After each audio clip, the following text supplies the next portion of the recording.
এই পাহাড়ে আমার নবী সাতকে দুই টুকরো করে দিয়েছে। এটার নাম কি? পাহাড় আবু কুবাইস। কাবাকে আল্লাহ চতুর্থ আসমানে তুলে ফেলছে। তো পাথরও যদি সুপারিশ করতে পারে, আপনার নবী পারবে না? তিনটা জিনিস জান্নাত থেকে নিয়ে দুনিয়ার জমিনে চলে আসছে।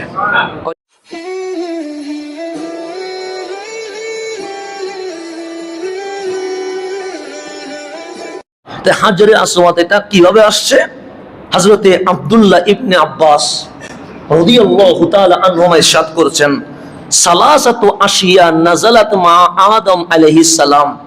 বাবা আদম যখন জান্নাত থেকে কি করতেছেন, দুনিয়ায় সফর দিচ্ছেন, উনি বলতেছেন, মালিক আমি খালি হাতে যাব না। উনি তিনটা জিনিস জান্নাত থেকে নিয়ে দুনিয়ার জমিনে চলে আসছে। কয়টা জিনিস আনছে? তিনটা। এক নাম্বার আল হাজারুল আসওয়াদ, এই কালো পাথর যেটা, এটা দুনিয়ার কোনো পাথর নয়, এটা বাবা আদম জান্নাত থেকে নিয়ে আসছে। সো ওয়া কানা আশাদ্দু বায়াদাম মিনাস সালজি, আরে বরফ যেরকম সাদা এর চেয়েও কোটি গুণ সাদা ছিল হাজারে আসওয়াদ। এটা পরে কি হয়ে গেছে? কালো হয়ে গেছে, ব্যাখ্যা আছে। এরপর ওয়া আসা মুসা, মুসা আলাইহিস সালাম যে লাঠি নিয়ে দুনিয়াতে কি করছে, চলছে, এটা মুসা আলাইহিস সালাম লাঠি না, এটা নিয়ে আসছে কে?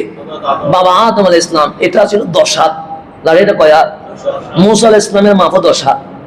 মুসা আলাইহিস সালাম যতটুকু লাঠিও কতটুকু, বরাবর 10-10।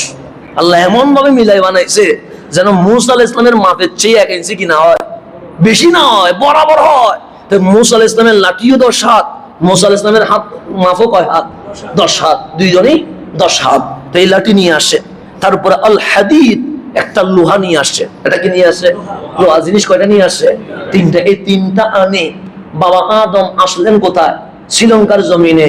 মা হাওয়া আসলেন কোথায়? জেদ্দা। যেটা বলছে জেদ্দা মানে দাদি আর কি। সকলের মূল হচ্ছে মা হাওয়া, সেজন্য নাম হয়ে গেছে কি? জেদ্দা। জেদ্দা মানে দাদি, দাদিকে জদ্দুন মানে দাদা, জেদ্দাতুন মানে দাদি। সেখান থেকে কি হয়ে গেছে? জেদ্দা হয়ে গেছে। তো ওখানে আসছে মা হাওয়া। 300 বছর হেঁটে ওই পাথর, লাঠি, লোহা নিয়ে বাবা আদম চলে গেছে কোথায়? খানায়ে কাবায়। আরাফার জমিনে মিলন হলো কার সাথে? মা হাওয়ার সাথে। সেখানে 2 রাকাত শুকরানা নামাজ পড়লেন, যেটাকে আমরা কিসের নামাজ বলি? ফজরের নামাজ পড়ি। এটা বাবা আদম পড়ছে। সেখান থেকে রাত্রি যাপন হলো কোথায়? মুজদালিফায়। আরাফা থেকে মুজদালিফা। মুজদালিফা হয়ে উনি খানায়ে কাবায় গেলেন। তাওয়াফ করব কিভাবে? তখন আল্লাহ ইশারা দিলেন, আদম তোমার হাতে যে পাথরটা আছে, এটা রুকনে ইয়ামানির এই পাশে লাগায় দাও, যেন কিয়ামত পর্যন্ত বিশ্ববাসী বুঝতে পারে এখান থেকে তাওয়াফ শুরু হবে, এখানে এসেই তাওয়াফ শেষ হবে। সেখানে হাজার আসওয়াদ কি হয়ে গেছে? লাগিয়ে গেছে। এরপর থেকে আমার নবীর জামানা পর্যন্ত কি আছে? লাগাই আছে। এখন আসেন, এই হাজারে আসওয়াদ খানায়ে কাবার সাথে আছে না? নেই? আছে। বাবা আদমের জামানায়ও ছিল, শীস আলাইহিস ইসলামের জামানায়ও ছিল, নূহ আলাইহিস ইসলামের জামানায়ও ছিল। তো এই নূহ আলাইহিস ইসলামের জামানা যখন আসছে, তখন বন্যা শুরু হয়ে গেছে। কি শুরু হয়ে গেছে? প্লাবন। এটা কোরআনে আছে না? নাই? আছে। যে বন্যার কথা আমি হয়তো এর আগে জুমাই আপনাদেরকে একটু করে বলছিলাম। 950 বছর দাওয়াত দিছে, এরপরে কি শুরু হয়েছে? বন্যা শুরু হয়েছে। এই বন্যার সময় খানায়ে কাবা কি হয়েছে, এটা নিয়ে 2টা মত আছে। কয়টা মত? 2টা। এক নম্বর, বন্যা যখন শুরু হয়ে গেছে, হযরতে নূহ আলাইহিস সালাম যখন জাহাজে উঠে গেছে, বন্যার পানি যখন স্রোত চলছে, তখন খানায়ে কাবাকে আল্লাহ চতুর্থ আসমানে তুলে ফেলছে। কিসের? কোন আসমানে তুলছে? চতুর্থ আসমানে তুলে ফেলছে। একটা রাওয়ায়াত।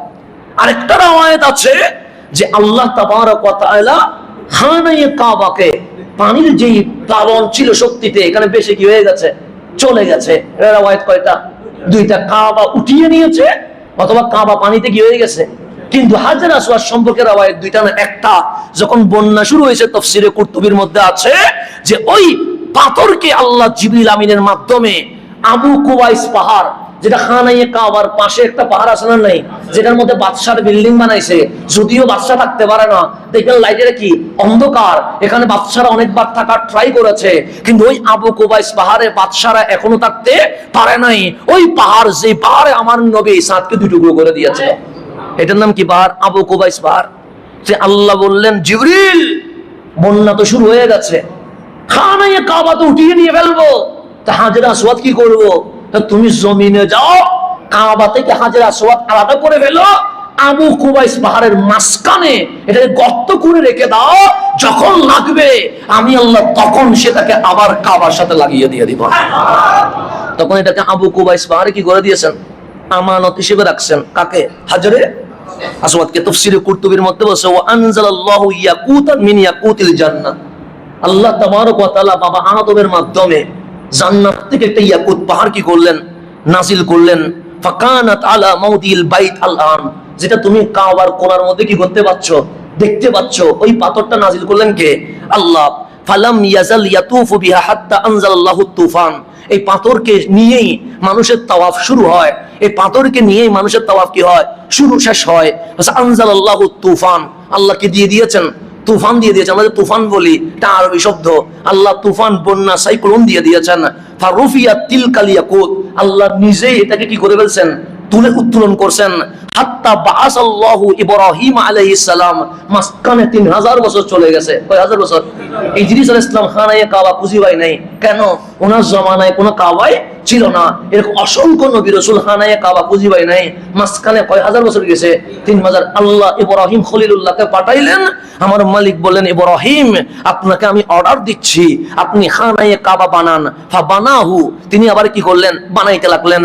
ফারাফআল বাইত হুয়া ওয়া ইসমাইল হাত্তা ইনতাহা ইলা মাউদি রুকন, দুইজন বাবার ছেলে মিলে বানাইতে বানাইতে রুকন পর্যন্ত বসে।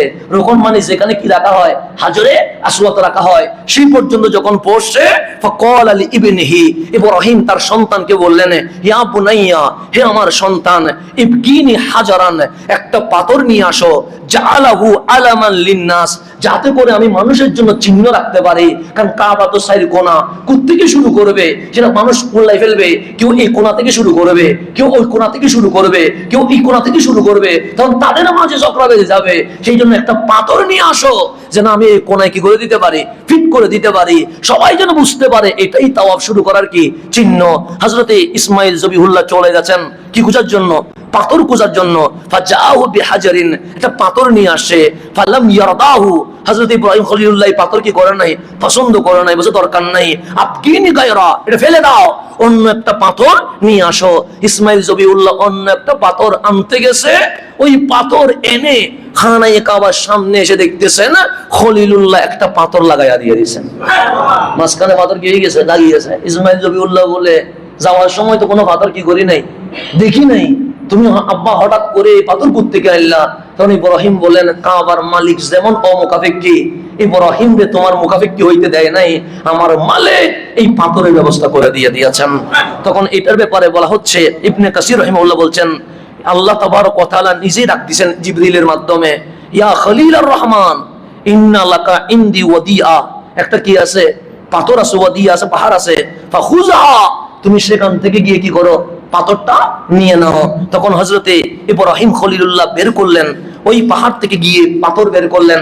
পাথরের নাম কি বললাম? হাজরে আসওয়াদ। এটা লাগাই দিলেন। লাগানোর পরে এখান থেকে তাওয়াফ শুরু, এখান থেকে তাওয়াফ কি হবে? শেষ হবে। তাহলে আমার বাবা আদমের জামানা থেকে নূহ আলাইহিস সালাম পর্যন্ত হাজরে আসওয়াদ ছিল। বন্যার পরে, বন্যার আগে আল্লাহ এটাকে তুলে বনি কিসের মধ্যে? কুবাইজের মধ্যে, পাহাড়ের মধ্যে রাখলেন। খলিলুল্লাহর মাধ্যমে আবার কি করলেন? ফিট করলেন। বাবা খলিল থেকে শুরু করে আমার নবীর মিলাদ পর্যন্ত ওই পাথর কোথায় আছে? খানায়ে কাবার আছে।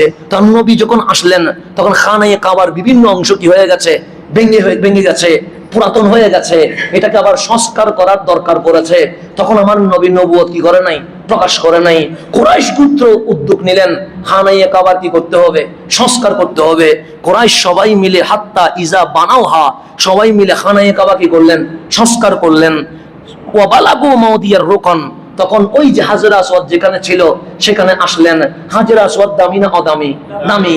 এখন এখানে যখন আসলেন, তখন ইখতাসামাত কুরাইশুন ফির রুকন আইয়ু কাবাইলাতির রাফআ, এই খানায়ে কাবার রুকনে এসে তাদের মারামারি বাজি গেছে। কেন? বলছে এটা কোন গোত্রের নেতা এই খানায়ে কাবায় লাগাবে, যে লাগায় সেই তো সবচেয়ে দামি হবে। এখন এই গোত্রের নেতা বলতেছে আমি লাগাবো, এই গোত্রের নেতা বলতেছে আমি লাগাবো। এখন আরবদের মধ্যে গোত্র দলীয় সমাবেশ এখনো পর্যন্ত আছে। আমরা মিশরেও দেখেছি আমাদের সময়ে গোত্রে গোত্রে কি বাজে? মারামারি বাজে। যদিও বাংলাদেশ আগে ছিল চৌধুরী বংশ, কাজী বংশ, খন্দকার বংশ, এরকম অনেক বংশ ছিল কি ছিল না? ছিল। আধুনিকতার এই সময়ে এসে এখন আর কোনো চৌধুরীও নাই, কাজীও নাই, খন্দকারও নাই, কিন্তু আরব দেশে এখনো গোত্র আছে না নাই? আছে। তো ওদের মধ্যে মারামারি বাড়ছে, সবাই বলছে আমি লাগাবো, আমি লাগাবো। ঝগড়া যখন বাজি গেছে, সবাই দেখলেন কোনো সমাধান নাই, রক্তপাত ছাড়া, তখন সবাই বললেন এই রোড দিয়ে প্রথমে যে মানুষটা আসবে আমরা তারে কি মানবো? বিচারক মানবো। উনি যেটাই বলে আমরা সেটাই মানবো। সবাই রোডের দিকে তাকায় আছে, দেখলেন জওয়ান রহমতুল্লিল আলামিন সেই রোড দিয়ে আসতে শুরু করে দিয়েছে। তখন আমার নবীর গায়ে একটা কি ছিলেন? চাদর ছিলেন। আমার নবীকে যখন দেখলেন সবাই বললেন ওনার বিচার কি করব? মানবো। আমার নবী বললেন কি সমস্যা হয়েছে? হাজারে আসওয়াদ নিয়ে মারামারি বাজি গেছে। কেন বাঁচলো? আমাদের গোত্রে যেহেতু সর্দার বেশি, কে লাগাবে এটা নিয়ে মারামারি বাজছে। আমার নবী বললেন তো তোমরা কি বলো? সবাই বললেন আপনার বিচার মানি, অন্য কারো বিচার মানবো না। কামলিওয়ালা গায়ে চাদর বিছাই দিছে, বললেন পাথরটা চাদরে রাখো। চাদরে পাথর রাখলেন, যে সকল গোত্রের নেতা চতুর্দিকে ঘুরে দাঁড়াও। সবাই দাঁড়াইছেন, যে সবাই কাপড় দিয়ে পাথরটা আলগায়া গেল। এখন সবাই আলগাবে, তারপর মারামারি আছে নাই। এতক্ষণ কে আলগাবে এটা নিয়ে কি হয়ে গেছে? ঝামেলায় আসি গেছে। আমার নবী চাদরের উপর পাথর রাখি বলে এখন সবাই মিলে আলগাও। চাদর ধরে যখন সবাই আলগাইছে, যখন রুকন বরাবর নিছে, আমার নবী উঠে নিজ হাতে হাজরে আসওয়াদকে কাবার সাথে লাগাই দিছে। কাবার সাথে কি করে দিয়েছেন? লাগাই দিয়েছেন। লাগাই দেওয়ার পর একটা সুমা দিলেন। হযরতে ফারুক আজম বলেন আমি ওমর ইবনুল খাত্তাব জীবনে কোনোদিন কোনো ফাতরে তাজিম করা দূরের কথা, পায়ের নিঃসারা কখনো উপরে তুলি নাই, কিন্তু তোমারে আমার নবী যেহেতু চুমা দিছে, আমি ওমর এখানে সিলিন্ডার হয়ে গেছি, তোমারে আমিও চুমা দিতে বাধ্য হয়ে গেছে। পাথর লাগিয়ে গেছে। এই পাথর এত দামি, আমার রাসূল বলতেছেন এটা ছিল আসাদ্দু বায়াদান মিনাল লাবান, দুধের চেয়েও কি ছিল? সাদা ছিল। যে ফাসাওয়াদাতহু খাতায়া বনি আদম, এই বনি আদম যতবার চুমা দিছে বনি আদমের গুনাহগুলো পাথরের সাথে কি হয়ে গেছে? লেগে গেছে। লাগতে লাগতে লাগতে লাগতে সাদা পাথর কি হয়ে গেছে? কালো হয়ে গেছে। আমার রাসূল বলেন এই হাজরে আসওয়াদ এবং মাকাম ইব্রাহিম দুইটাই জান্নাতের কি পাথর। এগুলোর মধ্যে এমন নূর বের হতো, পুরা মাগরিব থেকে মাশরিক, পূর্ব থেকে পশ্চিম আলোকিত হয়ে যেত। আমার আল্লাহ এই নূরটাকে কি করে দিয়েছেন? নিভিয়ে দিয়েছেন। যদি নিভিয়ে না দিতেন আমাদের পক্ষে কাবার সামনে দাঁড়ানো কখনো কি হইতো না? সম্ভব হইতো না। সেই কারণে আল্লাহ তাবারক ওয়া তাআলা আমাদেরকে যেন খানায়ে কাবার জিয়ারতের তৌফিক নসিব করেন। আম্মা জান আয়েশা সিদ্দিকা তাহেরা রাদিয়াল্লাহু তাআলা বলছেন আশহিদু হাযাল হাজার খায়রা, ভালো যত কাজ আছে এগুলোর ব্যাপারে এই পাথরকে তোমরা সাক্ষী রাখো। পাথরের ক্ষমতা দেখেন, নবীর ক্ষমতা পরে বলিয়েন, পাথরের ক্ষমতা। আম্মা জান আয়েশা বলছেন আমি বলি নাই, রাসূল পাক বলছে আশহিদু হাযাল হাজারে খায়রা, যত ভালো আমল আছে সব ভালো আমলের সাক্ষী কারে বানাও? পাথরে বানাও। সেজন্য খানায়ে কাবার সামনে ওই পাথরকে দেখে দেখে বলো লাব্বাইক আল্লাহুম্মা লাব্বাইক। ওই পাথরের সামনে নামাজ পড়ো, ওই পাথরের সামনে জিকির করো, ওই পাথরের সামনে কোরআন তেলাওয়াত করো। কেন? ফা ইন্নাহু ইয়াউমাল কিয়ামাতি শাফিউন, এই পাথর নিজেই কিয়ামতের ময়দানে শাফিউন, সুপারিশকারী হিসেবে দাঁড়িয়ে থাকবে। পাথর দাঁড়াবে যে কি হিসেবে? সুপারিশ। মুশাফফাউন, এর সুপারিশ কি হবে? গ্রহণ হবে। লাহু লিসানুন, তার ঠোঁট থাকবে। ওয়া শাফাতান, তার দুইটা কি থাকবে? তার জিহ্বা থাকবে। তার দুইটা কি থাকবে? ঠোঁট থাকবে। এই জিহ্বা দিয়ে সে কি করবে? সুপারিশ করতে থাকবে। এখন বলেন হাজরে আসওয়াদ যদি সুপারিশ করতে পারে, আমার গোসে বাক পারবে না? আমার খাজা মঈনুদ্দিন পারবে না? আমার আলা হযরত পারবে না? তাহলে ওনারা পাথরের সুপারিশ, এটা যেমন তেমন না। এটা আমার আম্মা জান আয়েশা সিদ্দিকা তাহেরা বর্ণনা করছেন, এটা আমি করি নাই। এটা রাসূল পাক বলতেছেন যে এই পাথর কি করবে? শাফিউন, সুপারিশ করবে। তো সুপারিশ তো যে এসে করবে, তো মুশাফফাউন, তার সুপারিশ কি হয়ে যাবে? কবুল হয়ে যাবে। তাহলে পাথরের পাওয়ার আছে না নাই? তো পাথর যদি সুপারিশ করতে পারে, আপনার নবী পারবে না? আপনার নবীর গোলামগুলো পারবে না? তো কেন এই ঝামেলাগুলো করতেছেন? কতক্ষণ রাসূল সুপারিশ করতে পারবে না, কতক্ষণ ওলি সুপারিশ করতে পারবে না। আমার নবী বলে আমি আর আমার উম্মত তো দূরের কথা, এই পাথর যেটা কালো দেখতেছো এটাও কাল হাসরে তোমাদের জন্য সুপারিশ করতে থাকবে। তো পাথরের সুপারিশ যদি কবুল হয়, আমার গোসে বাকের সুপারিশ কবুল হবে না?